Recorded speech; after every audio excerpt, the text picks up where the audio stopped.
मेरा अगला सवाल आपसे ये होगा कि क्या लिगामेंट रहने की वजह से उसमें कोई दिक्कत नहीं आती है या आप उसको हटाते नहीं हैं, तो क्या ये जो तमाम सारे लिक्विड्स जो जनरेट होते हैं जिसके वजह से हम कहते हैं साइनोवियल फ्लूइड टाइप कुछ नी में जो बनता है, क्या वो नेचुरली बनता रहता है या जो लिगामेंट हटा करके ऑपरेशन होता है उसमें साइनोवियल फ्लूइड नहीं बनता है जिसकी वजह से ही नी में ज्यादा दर्द होता है? क्या क्या कहते हैं आप उसको? देखिए, ये साइनोवियल फ्लूइड लुब्रिकेंट्स होता है वो। हाँ, चाहे उसका साथ में एक नेचुरल हमारे शरीर का प्रोसेस होता है, कहीं पे भी जॉइंट होगा तो उसका अंदर में फ्लूइड चाहिए होगा, लुब्रिकेंट चाहिए होगा।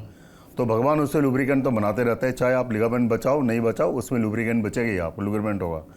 जो लुब्रिकेंट का साथ में लिगामेंट का संबंध नहीं होता है, लिगामेंट बचने का वजह से उनको पहली बात है नेचुरल फीलिंग आई है, दूसरी बात है इसमें उनको महसूस ज़्यादातर हमने जैसे आर्टिफिशियल डाल देते हैं अंदर में, आपको महसूस होगा जैसे अपने चश्मा पहने हो, आप महसूस कर रहे हो आप चश्मा पहने हो, कि ना कोई सेंसेशन होता है, घड़ी पहने हो आपको लगता है जब घड़ी पहने हो, लेकिन ऐसे आपको शरीर के अंदर में जैसे मेटल डाल देते हैं तो पेशेंट को महसूस होता है जो उसमें हमने कुछ डाले हुए।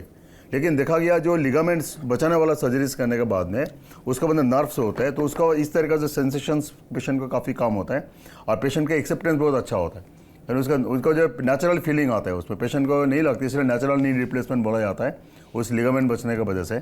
जो पेशेंट का जो हमारी जो घुटने का जो चलने का ऊपर नीचे होने का जो उनको प्रक्रिया होता है, इस प्रक्रिया में ये लिगामेंट्स का बहुत बड़ा हाथ होते हैं। जैसे हम इसको बचा देते हो नेचुरल वही वो काम कर रहे हैं आप, अगर आप इसको हम निकाल देते हैं तो आर्टिफिशियल डालोगे तो आर्टिफिशियल तरीके से काम करेगा, आप नेचुरल डाल रहे हो तो नेचुरल क्या करेगा, आर्टिफिशियल का साथ करके कुछ नेचुरल टच देगा, जिसके वजह से उनको जो आर्टिफिशियल फीलिंग्स जो है उसमें बहुत कम हो जाते हैं। राइट, आर्टिफिशियल फीलिंग्स कम हो जाता है, पेन आप 50% से ज़्यादा रिड्यूस करा देते हैं, तो इससे अच्छी बात और क्या हो सकती है कि नी रिप्लेसमेंट भी हो गया। उसको बायोलॉजिकल टर्म में क्या कहते हैं? Cruciate ligament robotic joint replacement. हाँ, क्रूशिएट CR बोलता है, क्रूशिएट रिटेनिंग। मैं और एक काम करता हूँ जो आपको बताना चाह रहे थे हमने, जैसे हमने खून के दौरा बंद नहीं करते हैं, हम सब बस्टर्स अप्रोच करते हैं, हम इस मसल्स को भी हम छेड़ते नहीं है, हमें सब बस्टर्स को अप्रोच क्या होता है, इसको हम बचा के ऑपरेट करते हैं, चाहे हम कोई भी सर्जरी करें हम इस मसल्स को नहीं काटते, बस इसे को टच नहीं करते। इसको वजह से क्या होता है, आपको मसल्स को भी टच नहीं करी, आपको लिगामेंट को भी छोड़ दिया, आपको खून के दौरा भी बंद नहीं करी हमने, तो आपको बेसिकली आपका घर का जो स्थिति है उसको हमने कुछ भी छेड़ा नहीं, लेकिन आपको घर ठीक कर दिया हमने।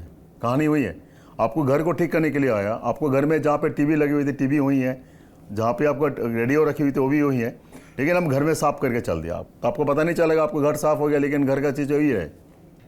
पर डॉक्टर ये बताइए, लिगामेंट भी तो बोन का एक पार्ट होता है, और लिगामेंट छेड़ते हैं तो मसल्स को भी हम छेड़ते हैं नॉर्मली, तो जब आप लिगामेंट नहीं छेड़ते तो मसल्स भी नहीं छेड़ते, ब्लड फ्लो आप होने देते हैं, तो क्या जो नी रिप्लेसमेंट और तरीके से होता है जिसमें लिगामेंट को हम नुकसान पहुंचाते हैं या हटाते हैं, तो क्या उसमें दर्द ज्यादा होता है, इसमें दर्द कम होता है? आप ये कहना चाह रहे हैं? और दर्द कम होने की वजह ब्लड फ्लो को रोकना है, इस वजह से दर्द ज्यादा होता है, और आप जो ऑपरेशन करते हैं उसमें ब्लड फ्लो को आप रोकते नहीं, कैसे? मतलब उसको बहने देते हैं, क्या करते हैं? हम उसको रहने देते हैं, हमारे वही टेक्निक है जिस टेक्निक में हमने ब्लड फ्लो को बिना बंद करके हम घुटने का प्रत्यारोपण करते हैं। उसमें क्या होता है, नेचुरल फ्लो जैसे होते रहेगा, जिसकी वजह से आपको मसल्स को नुकसान नहीं होता है।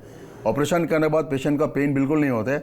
हमारी ऑपरेशन करने के बाद 2 घंटे बाद पेशेंट चलना चालू कर देते हैं। मुझे ये बताइए, दुनिया में इस तरह का ऑपरेशन कितना % होता है, कितना पॉपुलर है ये ऑपरेशन और कितना सफल है ये ऑपरेशन? देखिए, मैं बता दूं, आज के दिन में knee replacement widely accepted surgeries Hindustan में भी है, और हमें बहुत खुशी है बात कहने के लिए। मैंने जो 20 साल पहले जो ऑपरेशन चालू करी थी, तब जितने शहर में होता था, आज के दिन में उससे कम से कम 40 गुना बढ़ चुका है। एक्सेप्टेंस बहुत अच्छा है पेशेंट, लेकिन एक ही अप्रीहेंशन है आज के दिन में, हम टेक्निक को कैसे सुधार सकते हैं, हम पेशेंट को कैसे बेहतरीन टेक्निक ना, दर्द सबसे ज़्यादा परेशानी जो होता है, दर्द रिजल्ट अच्छा हो, इसका जो है सक्सेस रेट ज़्यादा अच्छे हो, पेशेंट का एक्सेप्टेंस ज़्यादा अच्छे हो। जो बात होती है, जो आज के दिन में हम लोग इसमें टेक्निक ऐड करते जा रहे हैं, उस टेक्निक में देखा गया पेशेंट को कंफर्ट जोन बहुत ज़्यादा है। पेशेंट को जैसे ही पेशेंट का पहले दिन ही 2 घंटा बाद ही चल लेते हैं, ऑपरेशन करने के बाद 2 घंटा बाद जैसे पेशेंट खड़े हो जाते हैं, चल जाते हैं, उनको मन में कॉन्फिडेंस हो गया मेरा ऑपरेशन सफल हुआ। पहली बात तो जब तक आप पेशेंट खड़े नहीं होगा तब तक पेशेंट के मन में डर होते हैं, जो दोनों घुटने का ऑपरेशन कामयाब होगा नहीं होगा हमें कैसे पता चलेगा, शायद फेल हो जाए, डर तो उसी में होता है। इसलिए बहुत सारा पेशेंट आके कहते हैं हम एक घुटी की घुटने का ऑपरेशन करनी है, बाद में हम दूसरे को करवा लेंगे। हम कहते नहीं दोनों इकट्ठा कराओ। तो जैसे ही हमने ऑपरेशन करने का बाद 2 घंटे का बाद पेशेंट को हम खड़ा कर दिया, पेशेंट एक कदम चल लिया सहारा लेके, तो पेशेंट के मन में कॉन्फिडेंस हो गया नहीं मैं खड़ा हो सकता हूँ और मैं एक कदम चल सकता हूँ। पहली बात तो वही फ़ायदा है। दूसरी फ़ायदा है नेक्स्ट डे से जैसे पेशेंट बिल्कुल कंफर्ट हो गया, कारण पहले भी पेशेंट का पेन होता था, तभी तो आया ऑपरेशन करने के लिए आया, लेकिन ऑपरेशन करने के बाद पेन जो है उस पेन से बहुत कम हो गया, तो पेशेंट बहुत कंफर्टेबल हो जाते हैं।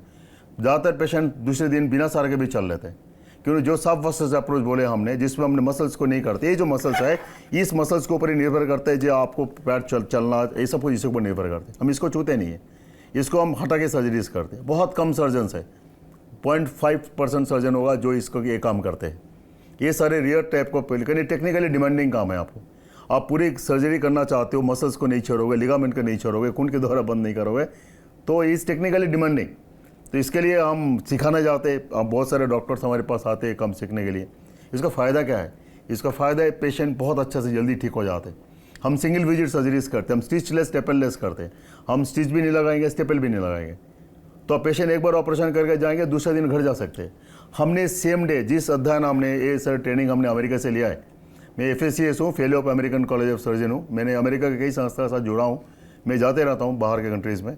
ये हमने एक कला जो हमने अमेरिका से सीखा है, हमने अमेरिका में जो हमने California centre of orthopaedics centre में काम किया है, वहाँ पे हमने देखा सुबह 8 बजे खुलते और शाम को 6 बजे बंद हो जाते हैं। उनमें से कम से 6 पेशेंट को लोग घुटना बदल देते हैं और 6 पेशेंट घर चले जाते हैं। ये चीज़ हमने हिंदुस्तान में कोशिश करे, हम रोबोट से करते हैं, रोबोट से कोशिश कर रहे हैं, लेकिन एक्सेप्टेंस नहीं हो पाते। पेशेंट घबरा जाते हैं, हम सेम डे में कैसे चले जाएंगे। क्यों हुई? जब पेशेंट हमारे पास ऑपरेशन करने के लिए आए वो 4 जगह होके आए, 4 जगह से उनको बोला गया जो आपको तो 3 दिन 4 दिन आना पड़ेगा, लेकिन जो मेरा टेक्निक है इस टेक्निक में आप सेम डे में घर जा सकते हो। हम कोशिश कर रहे हैं, हम इसको करेंगे और आपको दोबारा आएंगे बात तो करने के ये लिए। तो कॉस्ट इफेक्टिव भी होता हाँ, होगा cost जब effective। आप सेम डे भेज देते Cost हैं, effective।